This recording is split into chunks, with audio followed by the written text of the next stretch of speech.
من مجلة الدجلة. تراني من أرض شنغال، شموخ المرأة الإيزيدية. تطل علينا شمس شنغال كل يوم حاملة مح خيوطها.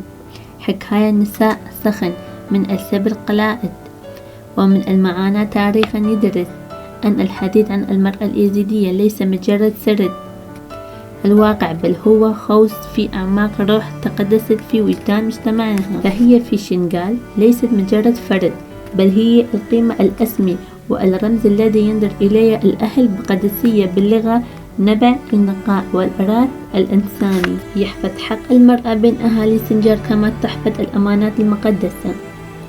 وهذا أن دل على الشيء فأن ما يدل على النقاء سرير هداء الشعب وأصالتها. فالتاريخ يشهد أن الإيزيديون لم يكونوا يوما غزاء، ولم يظلموا فكرا أو يبيدوا طائفة، بل أمنوا دوما بأن الكرامة حق مشاعر لكل بشر.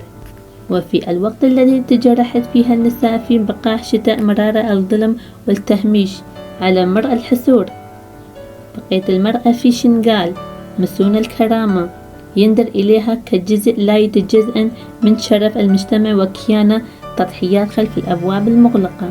لكن هذا التقدير لا ينفي حجم الانتقال التي تحمل فوق كأهلها.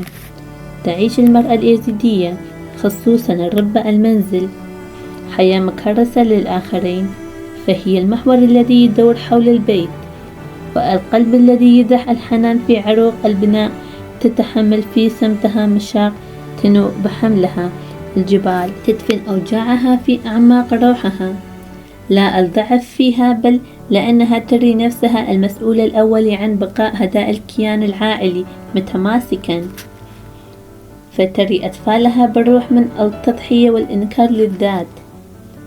معركة الوعي والحق في الاختيار. لعل من أصعب التحديدات التي واجهت مسيرة المرأة الإيزيدية هو حرمانها من إكمال رحلتها التعليمية. فالتعليم هو السلاح الذي يمنحها القدرة على الاعتماد على نفسها والعيش بكرامة واستقلال.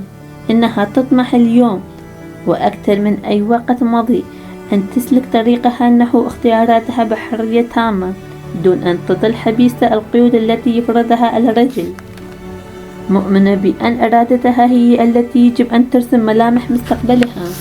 وعن الحديث عن الجراح النازفة، لا يمكننا نتجاهل ظاهرة الطلاق المؤلمة وحالات انتزاع الأطفال من حضن أمهاتهم. إنها سرقة بوجه القانون. إذا يجب أن ينظر إلى المرأة ككيان مسؤول وقادر على تربية الأجيال حتى في غياب الرجل، فإذا لم يدع القانون حدا لهذه الظواهر التي تسلب للأم حقوقها الفطرية، فإننا سنشهد تراجعا في دور المرأة وتأثيرها المجتمعي، وهو ما لا يتمناه مجتمع يؤمن بقدسيتها. ندوب أغطنطس، جرح الإبادة الذي لا يندمل. وفي الختام يرتجف القلم حين تعود بذاكرتنا إلى عام 2014، لذلك العام الذي شهد أقصى طعنة في جسد الإنسانية ما تعرضت لها المرأة الإيزيدية خلال الإبادة الجماعية كان فوق طاقة البشر، حيث قتل الأطفال أمام عين أمهاتهم، وانتهكت الحرمات في مشهد يسلب الإنسان إنسانيتها. تلك الأيام السوداء جعلت البعض يفقد الإيمان بالقدرة على المضي قدما. فالمرأة بطبيعتها كائن رقيق مفحوم بالرحمة والحنان، فكيف لقلب هذا الصفاء أن يتحمل روية كالبلك الموت؟ إنها دعوة الإنصاف هذا القلب الرقيق وحمايتها بالحق والعدل والقانون. لتبقى المرأة الإيزيدية كما كانت دوما منارا للعطاء في أرض الأجداد، مدرسة الثمود وعرج البيت، وأن أرادنا صبر أغوار حياة المرأة الإيزيدية. فلا بد لنا من الوقوف إجلالا أمام دورها الذي تجاوز حدود الوصف. فهي ليست مجرد ركيزة المنزل، بل هي المدرسة الأولى التي تنهل منها الأجيال قيم الانتماء. وفي كثير من الأحيان تجد هذا المرأة نفسها وحيدة في ساحة المعركة، فتلعب دور الرجل والبيت معاه، تمسح بيمينها دموع أطفالها وبشمالها تسارح حترات الحياة، لتؤمن لهم لقمة العيش الكريمة. أيقونة التضحية، الأم وتزح نجمات، ولا ننظر إلى تلك الأم العظيمة التي تجسد أسمي معاني الكفاح.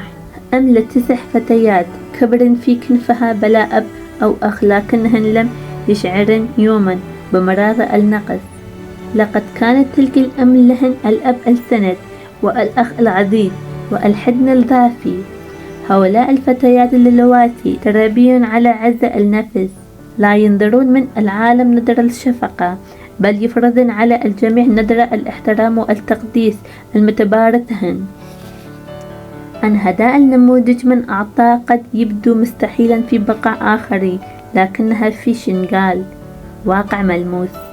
فالمجتمع هناك يؤمن بأن المرأة والرجل يتساويان في طاقات العقل وبصيرة الفكر. الاستسلام غريب عن الروح الحرة. أن الاستسلام مفردة لا توجد في قاموس المرأة اليزيدية الحرة، والرغم أن الطريق في شنغال مفتوح أمام طموحاتها، إلا أننا ندرك يوما بعد يوم أنها لا توجد حديقة بلا أشواك. لذا فأن نقدنا لبعض الجوانب ليس إلها محاولة الترميم الجروح وحل المشاكلات بما يليق بكرامة المرأة ومكانها المجتمع. أننا ننادي بقوانين فاعلة فتحمي الحقوق على أرض الواقع لا على الورق فتحسب. فمن يملك جذورا تاريخا ضارب في التضحية لا يجوز أن يضيع حقها في زحام الحياة. التاريخ والمستقبل صراخ أنساب. على التاريخ أن يحفر في ذاكرتها شجاعة المرأة اليزيدية، تلك التي ظلت رمزا للصمود أمام كل عاصفة، ويجب أن يرتفع الصوت عاليا لمنع استغلال اسمها في الميادين السياسية أو المصالح الضيقة. أن ما نطمح إليها هو الاستمرارية، والفكر هو مفتاحنا الوحيد. فالحديد وحدها لا يصنع التغيير ما لم تتبعها خطوات حقيقية على الأرض. جوهر التغيير وبصيرة الفكر.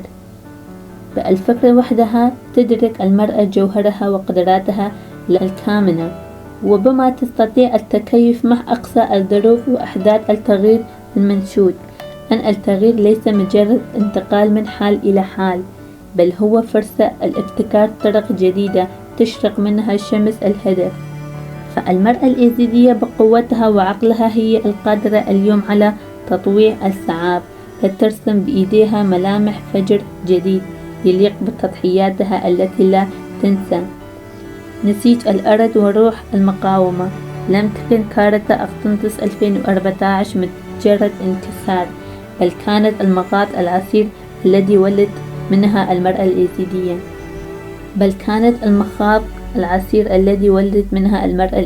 من جديد. فبعد تلك الإبادة لم تعد المرأة في شنغال تكتفي بكونها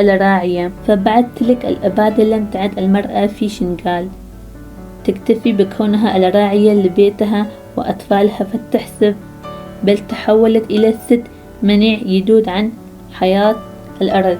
لقد وقفت بسلابة جنبا إلى جنب مع الرجل، حاملة في قلبها إيمان الأجداد، وفي إيديها إرادة البقاء، فاتحة بتلك الطريقة معبدا بالكرامة للأجيال القادمة، ليتعلموا منها كيف يكون الدفاع عن الأرض والأرض واجبا لا يقبل التأجيل. شنغال تنهض من رمادها. اليوم تتعافي شنغال من جراحها وتنفض عنها غبار الإبادة، وبسمة المرأة الحرة واضحة في كل زاوية من زوايا هذا التعافي. لم تخبل يوما بحبها أو جهدها على ترابها المقدس، فهي تؤمن بأن المدن لا تبني إلا بسواعد أبنائها الأحرار الذين يقفون في وجه كل خطر يهدد أمن وسلامة ديارهم. ومن هنا يتردد الثدي عاليا: لا تغلقوا الطرق أمامها ولا تحرموها من حقها في العمل وحرية الاختيار. فالمرأة حين تتحرر من قيودها تصبح طاقة لا تنضب الخدمة المجتمع وبناء ثورة على الفكر الجامد.